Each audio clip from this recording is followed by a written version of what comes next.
சரி, எல்லாத்தையும் சொல்லிடலாம்னு நீங்க நினைச்சேன். தோ வந்து நிக்கிற. இத நான் நம்பணும். நீ நம்புற மாதிரி ஒண்ணு சொல்லட்டா? வருவ, பலார்னு அறைவ, அப்புறம் சாரி கேப்ப, நீ மட்டும் பேசுவ, கோவம் வந்தா போலீஸ் போலீஸ்னு பயமுறுத்துவ. ஹேய், நீ என்ன வாய்ஸ் ரைஸ் பண்ற? தப்பு பண்ணது நீ அடங்கிதான் போகணும். ஆமாமா, தப்பு பண்ணது நான் தான். உங்களுக்கு கமெண்ட் பண்ணது அந்த டேஷ் கார்த்தி தான். சரிங்களா? அவனே கல்யாணம் பண்ணிட்டு சந்தோஷமா இருங்க, என்ன விட்டுருங்க. ஓகே, ஒர்க் அவுட் ஆகுது. நான் ஏன் அவரை லவ் பண்ணோம்? பின்ன கமெண்ட் பண்ணது அவரு தானே, அப்ப அவரு தானே ஒரு லவ் பண்ணணும்னு தோணும். அப்படி யார் சொன்னா? அந்த கமெண்ட் நீ பண்ணவே இல்லைன்னா உன்னதான் லவ் பண்ணிருப்பேன். அப்புறம் ஏன் கோவப்பட்டு இருக்க? பின்ன யாரோ ஒருத்தர் சொல்லி தான் எனக்கு தெரியணுமா? நீ கல்யாணத்துக்கு அப்புறமா இதே மாதிரி எல்லா விஷயத்தையும் மறைச்சிட்டே இருந்தா நான் என்ன பண்றது? என்னால நம்ப முடியாது.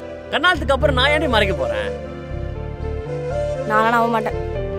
சரி, உனக்கு கண்ணால் ஆகி ட்வின்ஸ் பிறந்து அவங்க கண்ணால பண்ணி பெரியாள் ஆகி உன் கடைசி கட்டத்துல இருக்கிற வரைக்கும் உன்கிட்ட எதையும் மறைக்க மாட்டேன்.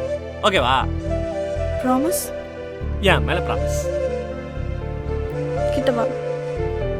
போதுமா? இன்னும் கிட்ட வா. இன்னுமா?